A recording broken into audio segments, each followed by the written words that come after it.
Hey folks, Haas from GNAT TV. Today we're in Arlington.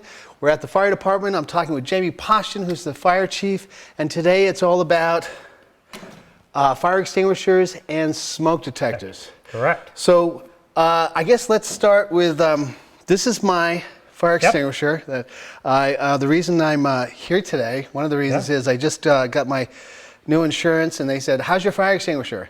And I said, it's great. Jamie, how old is it? Jamie, what's wrong with this? Okay. Well, first we want to know about how old it is. And do you ever do this with it? No. Okay.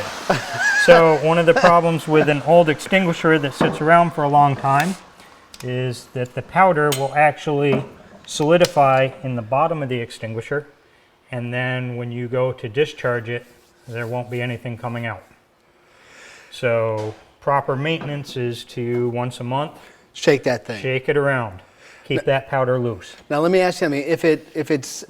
If right now it's not saying it's charged, right? Correct. It is. So there's a second thing wrong with it. It needs to be recharged. Okay, so this isn't charged. Right.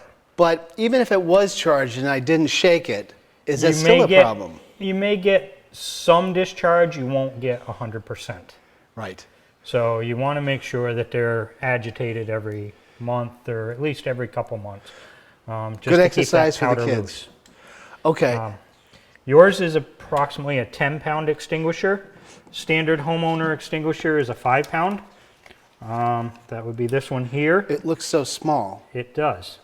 And you've got about 20 seconds worth of firefighting right there, and that's it, if it's used correctly. All right, so tell me if I'm wrong here. I'm assuming that most homeowners are in the house, okay, the house is on fire and they're sort of losing their minds. Yep. And they grab their fire extinguisher, they pull the pin, and they go, and it's over in seconds. It's a cloud and it's done, and they haven't successfully put the fire out.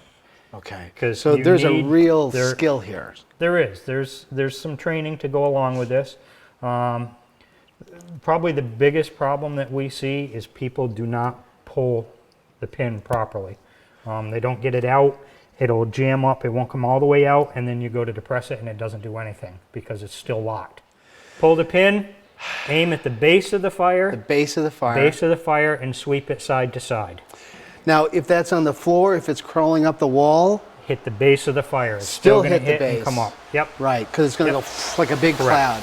Would you recommend that everyone come and get their thing filled and then actually go home and blast it off so that they can have the experience? No. I mean, an extinguisher like this is approximately $50. It costs you about $17 to refill them. So you're just putting that money out for no reason, and it does make a very big mess. Every year during Fire Prevention Week, we have an open house here at the firehouse. Got it. We have a pit fire outside. We light a small fire in a controlled setting, and anyone who wants to can come and discharge an extinguisher and That's terrific. put it out. Okay, and what are those dates again?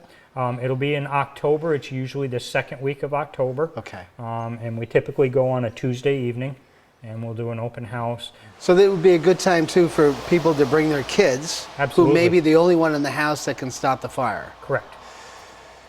Do you recommend that, or do you recommend the kid just leave? For younger individuals, I would rather have them just get out of the house and be safe. Right. Have a meeting place outside the house so that if everybody escapes the house, they meet in one location. When we pull in, we know that everybody's out, or that they can tell us that there's still somebody behind. Right. Like I live in Sandgate, so I know that in Sandgate, the odds are, even though you're all going to try your hardest, probably going to lose the house. There's several factors that come into this. Yeah. The time. Time is the biggest one. We had a fire up there last fall. The gentleman went to the neighbor's house. There was nobody home. Ended up driving down to the town hall before he found somebody. Got it. He lost probably 10 to 15 minutes in the travel time and everything before we got the call. The house is still standing. It burned out on the inside, but it's still a salvageable structure. It needs a lot of cleanup. Actually, the best thing to do when you leave the house during the day, close the doors. Close all your doors. Interesting. Slow it down. He had 2 bedrooms on the back side of the house. The doors were shut. They were the polymer doors that you buy at Home Depot for $19. The outside, the living room side of the house, completely gutted, burned out. Open those doors, the rooms are pristine. Got it. It needs to be charged. It does. Do I bring it here? You can bring it here. We're here most Tuesday evenings for our training and meetings. We have a company that comes in a couple times a month. We have a bin for them. We put your name on them. They come in and they recharge them. It's yours would probably be about $17, $18. These run around $14, $15. One thing you will notice is you have an all steel nozzle at the top. Those are rechargeable. If the top of your extinguisher, like a lot of you buy at Home Depot or Miles here in town, they have a plastic top, a plastic nozzle. Those are throwaways. How many do you have in your house? 4. 4. I have 1 in the basement, 2 in the basement, 2 in the basement, 1 near the kitchen, and 1 upstairs. Why the basement? Our washer and dryer are in the basement, as well as our oil burner. I take it that these are really only useful if you are in your house when the fire starts and you have a chance to stop it. These are for your first line of defense. So as you say, you've noticed a small kitchen fire, or your dryer is catching fire, something along those lines. If you've got a fully involved room and contents fire, this isn't going to do a thing for you. So we're going to be bringing big water for that. And it would be better if you get out of the house. Absolutely. Because you sitting in here with this little if thing. If you've got a small fire, you sweep this, you knock that fire down, you still want to get out of the house. Because there's going to be so many chemicals and fumes coming off of that, even after putting the fire out. That's actually the worst time to be in it, is when all that soot and everything is then billowing out because you've knocked the fire itself down. Right. It's the byproduct that's what gets everybody.